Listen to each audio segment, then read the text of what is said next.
আপনি সামান্য কিছু সম্পদের মালিক হইলে এখান থেকে জাকাত দিতে হবে, শরীয়ত কিন্তু এটা বলে নাই। একটা স্ট্যান্ডার্ড আছে, এই মানে গেলে দিবেন। সেটা কত? সেটা গোল্ড আর সিলভার দিয়ে রাসূল সাল্লাল্লাহু আলাইহি ওয়াসাল্লাম দিয়েছেন। তো এখন আপনি কোনটা ধরে দিবেন? কেউ বলে গোল্ড দিব, কেউ বলে রূপা দিব। এখন আমি কি বলি? আমি আপনাদেরকে সাজেস্ট করবো আপনারা রূপারটা ধরবেন।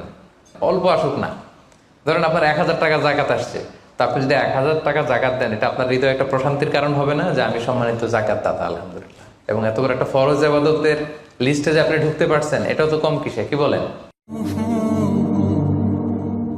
জাকাত ফরজ হওয়ার শর্ত আছে, এই শর্তগুলো আমরা শুনব। 5টা শর্ত।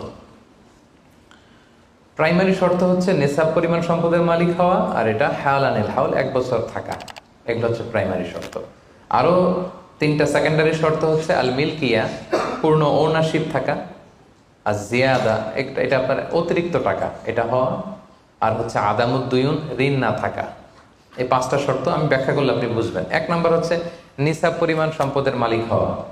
আপনি সামান্য কিছু সম্পদের মালিক হইলে এখান থেকে জাকাত দিতে হবে, শরীয়ত কিন্তু এটা বলে নাই। সুবহানাল্লাহ। আপনি জাকাতের নিয়ম শুনলে দেখবেন যে ইসলাম কতটা ব্যালেন্সড। একটা থ্রেশহোল্ড আছে, একটা স্ট্যান্ডার্ড আছে, এই মানে গেলে দিবেন। সেটা কত? সেটা গোল্ড আর সিলভার দিয়ে রাসূল সাল্লাল্লাহু আলাইহি ওয়াসাল্লাম দিয়েছেন। কারণ তখন গোল্ড আর সিলভারের কয়েন ছিল, মুদ্রা ছিল। আগে কিন্তু সোনা আর রূপা দিয়েই মুদ্রা বানানো হতো, পরে এটা পেপার মানি শুরু হয়েছে, কাগজের টাকা। তো একটা হচ্ছে দিনার আর একটা দিরহাম। তো রাসূল সাল্লাল্লাহু আলাইহি ওয়াসাল্লাম যে থ্রেশহোল্ড বেঁধে দিয়েছেন সেটা হচ্ছে 7.5 তোলা স্বর্ণ বা 52.5 তোলা রূপা। আই রিপিট, এটা সবাই জানেন আশা করি, যে 7.5 তোলা স্বর্ণ আর 52.5 তোলা রূপা। আধুনিক সময়ে গ্রাম দিয়ে দোকানদাররা হিসাব করে, তো গ্রাম দিয়ে যদি আপনি বুঝেন তাহলে 85 গ্রাম স্বর্ণ অথবা 595 গ্রাম রূপা, এটা হচ্ছে থ্রেশহোল্ড নিসাব, অথবা এর সমপরিমাণ অর্থ, ক্যাশ টাকা যদি আপনার কাছে থাকে, তাহলে আপনি নিসাবের মালিক হয়েছেন। যেদিন আপনি এই নিসাবের মালিক হবেন, ওই দিনটা আপনি ডায়েরিতে টুকে রাখবেন। কারণ এটা যদি 1 বছর আপনার কাছে এরকম থাকে, 1 বছর পরে যে আপনি জাকাত দিবেন, কিভাবে দিবেন আমি সামনে বলবো। তো এই নেসাব নিয়ে একটা প্রবলেম আছে। প্রবলেমটা হচ্ছে 7.5 তোলা স্বর্ণ আর 52.5 তোলা রূপার দাম কিন্তু এক না। 52.5 তোলা রূপার দাম খুব কম, আর 7.5 তোলা স্বর্ণের দাম অনেক বেশি। এটা হইল একটাই কম আর একটা বেশি।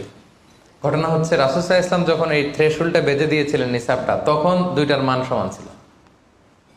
তখন 7.5 তোলা স্বর্ণ দিয়ে 52.5 তোলার মতো রূপা পাওয়া যেত, অথবা কেউ 52.5 তোলা রূপা বিক্রি করলে 7.5 তোলা স্বর্ণ পেত। কিন্তু পরে সিলভার ফল করতে শুরু করলো, ফল করতে করতে আজকে এই অবস্থা। গোল্ড আবার খুব একটা ফল করে নাই, ফলে গোল্ডের স্টেবিলিটিটা এখনো রয়ে গিয়েছে। তো এখন আপনি কোনটা ধরে দিবেন জাকাতটা? যদি আপনি রূপা ধরেন, কথার কথা, রূপা যদি এই 1 ভরির দাম 1000 টাকা হয়, তাহলে 52.5 ভরির দাম কত? 52,500 টাকা। কিন্তু স্বর্ণ যদি আপনি হিসাব করেন, 1 ভরি যদি 50,000 হয়, 7.5 ভরি কত? 3.5 লাখ প্লাস, তাহলে প্রায় 7 গুণ কম বেশি, তাই না? এটা নিয়েই হয়ে গেছে জটিলতা। তো এখন আপনি কোনটা ধরে দিবেন? অনেকে বলে না গোল্ড দিব, কারণ গোল্ড ফল করে নাই, এটার যে স্ট্যান্ডার্ড এটা এখনো বজায় আছে। এটা নিয়ে অনেক আলোচনা, আমি খুব সংক্ষেপে বলি। কেউ বলে গোল্ড দিব, কেউ বলে রূপা দিব। এখন আমি কি বলি? আমি আপনাদেরকে সাজেস্ট করবো আপনারা রূপারটা ধরবেন। রূপারটা ধরলে কি লাভ হবে জানেন? 2 দিকেই লাভ, আপনারও লাভ, যিনি নিবে আরও লাভ।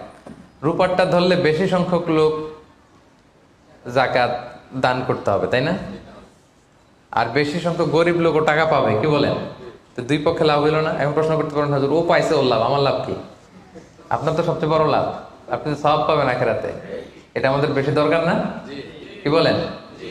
যিনি গ্রহীতা উনি পেয়ে লাভ, তার লাভ হইল, আর যিনি দাতা তিনি সওয়াব পেয়ে লাভবান হইলেন, তিনি সম্মানিত জাকাত দাতা হইলেন। অল্প আসুক না, ধরেন আপনার 1000 টাকা জাকাত আসছে, তা আপনি যদি 1000 টাকা জাকাত দেন, এটা আপনার হৃদয়ে একটা প্রশান্তির কারণ হবে না যে আমি সম্মানিত জাকাত দাতা, আলহামদুলিল্লাহ, আই এম এ জাকাত পেয়ার। এবং এত বড় একটা ফরজ ইবাদতের লিস্টে যে আপনি ঢুকতে পারছেন, এটাও তো কম কিসে, কি বলেন? এজন্য স্বর্ণেরটা না ধরে রূপারটা ধরবেন। আপনাদের যে টাকা পয়সা, আপনাদের তো হীরা দিয়ে করা দরকার আপনাদের নেশা। এনিওয়ে, তো এজন্য আপনারা রূপারটা ধরবেন, তাহলে লোকজন উপকৃত হবে বেশি, সম্মানিত ভাই এবং বোনেরা। তাহলে 5টা শর্তের প্রথমটা তো বুঝে গেছেন, নিসাব। কি বলেন? নিসাব বুঝে গেছেন না? 2 নম্বর শর্ত হচ্ছে শুধু এই নেশাব পরিমাণ সম্পদের মালিক হইলেই হবে না ভাইরা, এটাকে হাল আনিল হাউল বলে, মানে 1 বছর আপনার কাছে থাকতে হবে। দেখেন ইসলাম কতটা ভারসাম্যপূর্ণ। কিছু টাকা আপনার কাছে থাকলে এই জাকাত দাও না, এটা 1 বছর থাকতে হবে। যদি দেখা যায় যে আপনার সব খরচ শেষে 1 বছর এই টাকাটা আপনার কাছে অলস পড়ে আছে, তাহলে বোঝা গেল যে আপনি সম্পদশালী এবং আপনার অর্থের একটা স্টেবিলিটি আছে। কি বলেন? তাহলে আপনি নেশাব পরিমাণ সম্পদের মালিক হলেন এবং 1 বছর যদি থাকে, 1 বছর শেষে আপনি জাকাত দিবেন। এই বছরটা কিন্তু সৌর বছর না, সোলার ইয়ারে হিসাব করলে হবে না, এটা লুনার ইয়ারে, চান্দ্র বৎসরে। খেয়াল রাখতে হবে, সৌর বছর জানুয়ারি ফেব্রুয়ারি মাসের যে হিসাবটা, এটা 365 দিনে 1 বছর। কিন্তু যেটা লুনার ইয়ার, চন্দ্র বছর, এটা কতদিন 1 বছর কে জানে? কেউ জানেন না? 300 হ্যাঁ 354 দিন, রাইট। 354 দিন, সামান্য কিছু সময়। তো 11 দিনের কিন্তু এখানে ডিফারেন্স আছে, 11 দিনের ডিফারেন্স আছে। তো আপনি হিসেব করবেন হচ্ছে চান্দ্র বছর অনুযায়ী, সৌর বছর অনুযায়ী না। তো সৌর বছর অনুযায়ী যদি করেন তাহলে আপনার জাকাত কিন্তু 2.5% থাকবে না। চান্দ্র বছর অনুযায়ী আপনার 2.5%, সৌর বছর করলে ওইটা 2.58% হয়ে যাবে। একটু বাড়বে না? কারণ কতদিন বেশি? 11 দিন বেশি, পার্সেন্টেজও বেড়ে যাবে। তখন কিন্তু জাকাত আপনার 2.5% থাকবে না, 2.58%। বলার আগে বুঝে যায়, কারণ সব ব্যবসায়ী সারাদিন ক্যালকুলেটর নিয়ে কোত্থেকে শিপমেন্ট হইলো, কত মিলিয়ন গেল, কত মিলিয়ন ঢুকলো, সব মুখস্থ, যেন বলার আগে বুঝে ফেলতেছে চটচট করে, মাশাআল্লাহ। তো তখন আর 2.5% হচ্ছে না, 2.58% হচ্ছে। তাহলে সম্মানিত ভাইরা, আপনি ধরেন, উদাহরণস্বরূপ ধরেন যে আপনি গত রমজানের 20 তারিখে সর্বপ্রথম নিসাব পরিমাণ সম্পদের মালিক হয়েছিলেন। তো তারপরে আপনি খেয়াল করবেন যে দেখি সারা বছর এই পরিমাণ অতিরিক্ত অলস টাকা আমার কাছে পড়ে থাকে কিনা। থাকতে থাকতে থাকতে থাকতে এই রমজানের 20 পর্যন্ত দেখেন যে টাকা ওইটা তো আছে, আরো হয়েছে টাকা। তো তার মানে আপনি এখন জাকাত দিবেন, যেহেতু নেসাবের মালিকও হয়েছেন, আবার পূর্ণ একটা চন্দ্র বছরও আপনার অতিক্রম করেছে, স্থায়ী হয়েছে, তখন আপনি জাকাত হিসাব করবেন। তাহলে 2টা শর্ত বুঝলেন না? 3 নাম্বার হচ্ছে ওনারশিপ। আপনার মালিকানা থাকতে হবে, যে সম্পদটা আছে খালি আপনার কাছে টাকা থাকলেই হবে না, এটা কমপ্লিট, আরবিতে তাসাররুফ বলে, কমপ্লিট ওনারশিপ আপনার থাকতে হবে। এখন একজনের আমানতের টাকা আপনার আছে, ওটা আপনি জাকাত দিতে পারবেন? একজন 5 লাখ টাকা আমানত রাখছে, আপনি এটা জাকাত দেওয়া শুরু করছেন, হবে? সেটা তো উনি জাকাত দিবে, এটা তো আপনার আমানতের টাকা, এই টাকা তো আপনার বুঝাই দিতে হবে। তো আমানতের টাকা কিন্তু কমপ্লিট ওনারশিপ আমার থাকে না, এটার হিসাব আমি করবো না। তো এটা বুঝে গেলেন। 4 নাম্বার হচ্ছে এই টাকা আপনার অতিরিক্ত হইতে হবে, আরবিতে বলে জিয়াদা। দেখেন ইসলাম কত সুন্দর। ইসলাম বলে আপনার নিজের পার্সোনাল এক্সপেন্সিস, আপনার লিভিং কস্ট, আপনার সব ধরনের অ্যাকোমোডেশন, আপনার ট্রান্সপোর্টেশন এক্সপেন্সিস, আপনার মেডিকেল এক্সপেন্সিস, আপনার বাচ্চার স্কুলিং, আপনার ইয়ারলি ট্রিপ যদি থাকে, এন্টারটেনমেন্ট, ধরেন বছরে আপনি একবার ফ্যামিলি আউটিং করেন, এই খরচটা, যত খরচ আপনার হতে পারে, এই সব খরচ শেষেও কিছু টাকা আপনার থেকে যায়, ইসলাম বলে ওইটার উপরে জাকাত দিবে। সুবহানাল্লাহ। জিয়াদা, অতিরিক্ত হওয়া শর্ত। আপনার লাগে, যদি আপনার এই টাকা লাগে, ওটা তো আপনি ইউজ করবেন। আপনার টাকার ব্যবহারের জন্য সবচেয়ে বেশি হকদার কে? আপনি নিজে। আপনার সব খরচ আলহামদুলিল্লাহ সুন্দরভাবে চলে, এরপরেও নিসাব পরিমাণ টাকা বছর ব্যাপী যখন আপনার রয়ে গেল, ইসলাম বলে জাস্ট 2.5%। সুবহানাল্লাহ। তাহলে অতিরিক্ত হইতে হবে। সর্বশেষ শর্ত, 5টা শর্তের সর্বশেষ শর্ত হচ্ছে ঋণ থাকতে পারবে না। ঋণ থাকলে ওইটা জাকাত থেকে বাদ যাবে। ধরেন আপনার আছে 5 লক্ষ, কিন্তু আবার ঋণও আছে 5 লক্ষ, কথার কথা। তো এটা তো আপনি আগে ঋণ দিবেন, আপনি তার জাকাত দিতে পারবেন না। এই কথাটা কি বুঝতে পারছেন? আচ্ছা, ঋণ ভাই 3 ধরনের। কয় ধরনের? 3 ধরনের। একটা হচ্ছে আপনার একবারে পরিশোধ করতে হবে, এরকম ঋণ থাকে না, যে আমি মুরাদ ভাইয়ের কাছ থেকে 1 লক্ষ টাকা নিলাম, আজকে আমার জাকাতের হিসাব করার ডেট, তো 1-2 মাসের মধ্যে টাকাটা দিতে হবে। তো তখন এই যে 1 লক্ষ টাকা উনি পাবে, এই টাকাটা আমি বাদ দিব আমার অন্যান্য অ্যাসেট থেকে।